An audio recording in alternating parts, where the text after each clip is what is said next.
You're listening to Ask a Sadist, Q&A with you and I. Although I would put myself first, although I have escaped the prison of conventional morality, I've not yet freed myself from the tyranny of grammar. I will show you how to put yourself first. I am a sadist with a heart of rugged gold. I like to hurt people in the ways that most help them, and it means the world to me when you let me be mean to you. Dear sadist, I'm worried about my partner's fantasies that involve some unusual scenarios. How can I communicate my concerns without judgment and explore our sexual boundaries in a healthy way? You left a lot of blanks for me to fill in, which I thank you for, as my imagination is, I suspect, much wilder, more decadent, more colorful, and providing of more satisfying experiences to me than any of your anecdotes. If you didn't say what your partner is fantasizing about because you thought I would judge you for being insufficiently libertine, don't worry. I have a rather jaundiced view of human nature, and people rarely let me down by failing to live up to my expectations.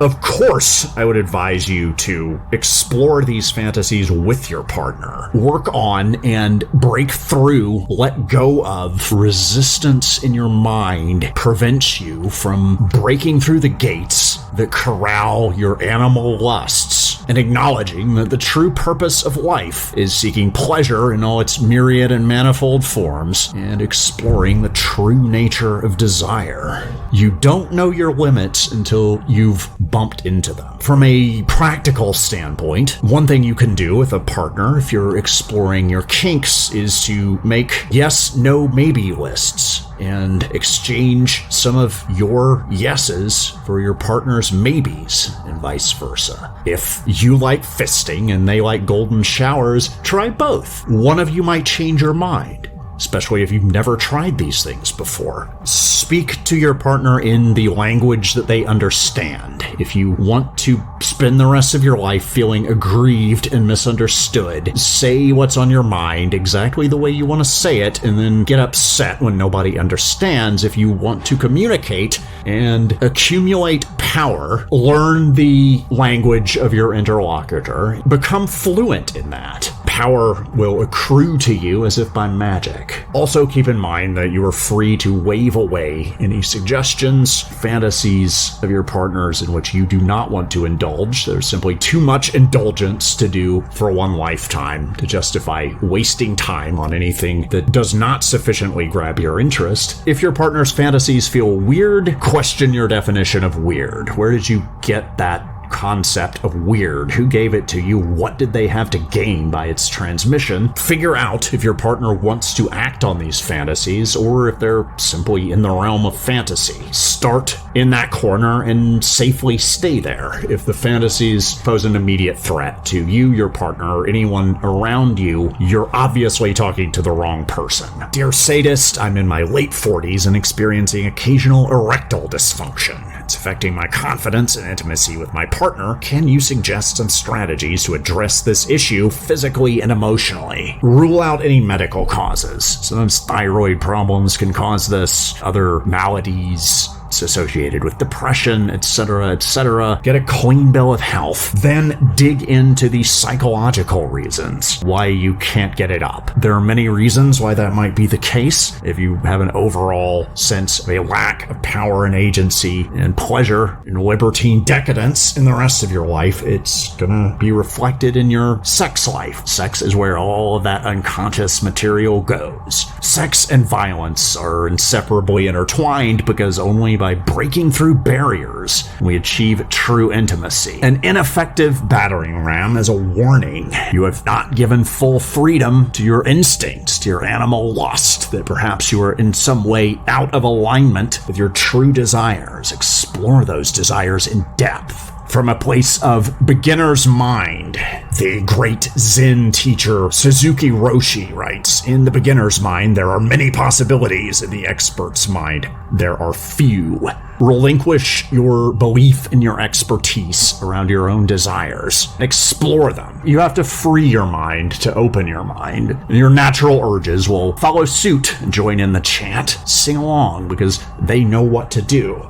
Avoid thinking of sex as performance. This is referred to as performance anxiety, which implies that you're putting on a show for your partner. Forget about that. Be entirely selfish. Sex is only catharsis, and it is all about you. I'd be willing to bet that your partner will enjoy it that way much more. Everyone is sick of being obligated to present ourselves in a way that makes other people happy. Dear Sadist, hi. I've been struggling with maintaining intimacy in my long-term relationship. What can I do to reignite the spark and connection with my partner after years together? I was thinking about dating apps and the ubiquitous use of the phrase partner in crime and why it is so obnoxious. It annoys me. It annoys any sentient, rational mind. The mind, of course, consists of the nervous system and thus the entire body. Only in our animal physicality are we truly free. It annoys me because the people who use that are generally looking for someone to watch hours on end of prestige television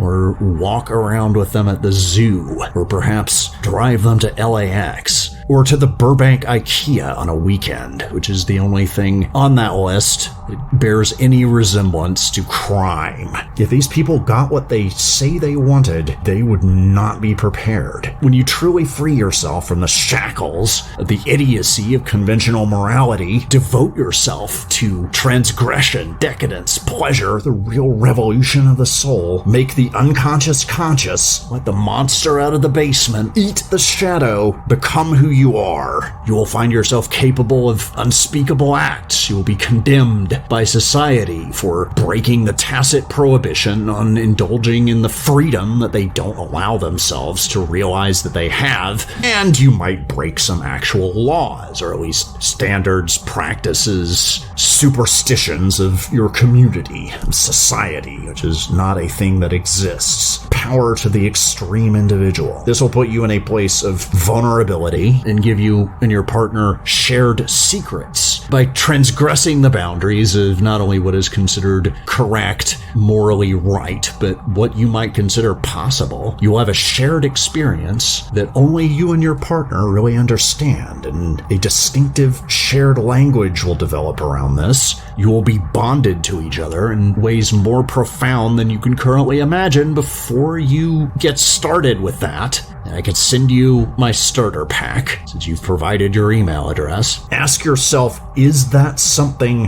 I really want? That level of intimacy. Sometimes when you get what you want, it can ruin your life. And that's why when people are on the verge of getting what they want, their heads often explode. So determine what you really want, what you can handle, and then do it. Do it to it like we always do about this time. Dear Sadist, I recently realized I'm non-binary and it's left me questioning my sexual preferences. How can I navigate this journey of self-discovery and communicate my changing needs to my partner? New times have given us new sets of options. We only have the options that we know that we have. Our ability to make decisions in line with the myth of free will is thus ever constrained. You are part of the vanguard, challenging traditional concepts of gender. You're questioning, transgressing the laws, edicts, superstitions, codes of behavior so roundly agreed upon that we're hardly aware of them, in pursuit of new kinds of desire that you are pioneering. You're seeking your pleasure, perhaps at the expense of your safety.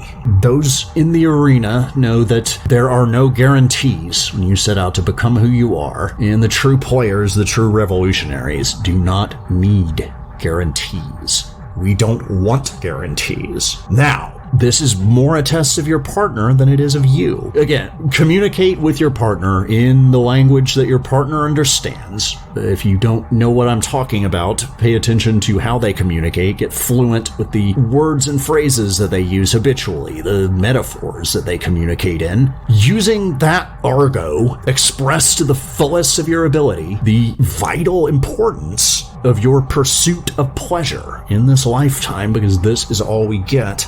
See how they react. If they don't get you, they don't deserve you. If they're somewhat passive-aggressive, but decide to stick around as if they're doing you a favor, play it cool for a while, and then find the ways in which they are submissive and utterly give them the business. Dear Sadist, I've discovered my partner watches a lot of porn, and it's making me uncomfortable. How do I approach this conversation without shaming them and find a middle ground that works for both of us? First of all, eliminate the possibility that your partner wants to be shamed, which is a significant one. Since the saturation of broadband internet, we've been deluged with all forms of pornography, much of it violent and degrading. I'm not interested by and large. None of it will ever come close to the libertine decadence, transgression, violence, and mutual degradation that characterize my own sex life. Most people who prefer the experience of jacking it to porn over actual sexual intimacy, Congress, other kinds of torture, are afraid.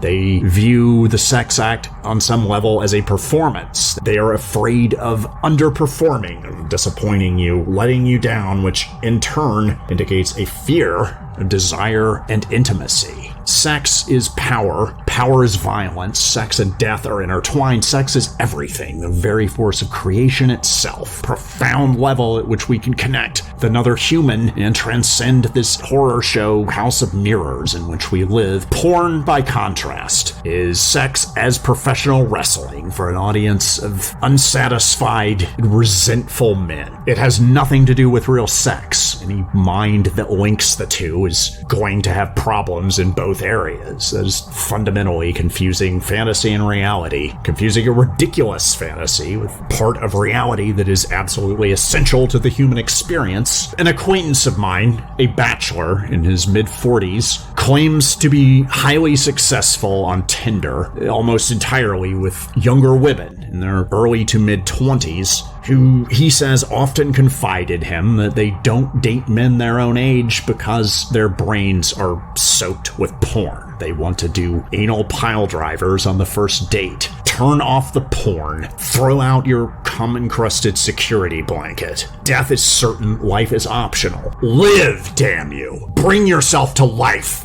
or I'll do it for you. This has been Ask a Sadist. AskASadist.com, a production of Emerson Dameron's Medicated Minutes, medicated-minutes.com, in turn itself a production of K-Chung, kchugradio.org. I'm a sadist with a heart of rugged gold. I hurt people in the ways that most help them. It means the world to me to be mean to you. My art form is pain. I don't suffer for my art. I outsource the suffering. Pleasure is the law. Passion is the rocket. In order to free your mind, you must lose your mind by throwing your body into decadent Dionysian depravity.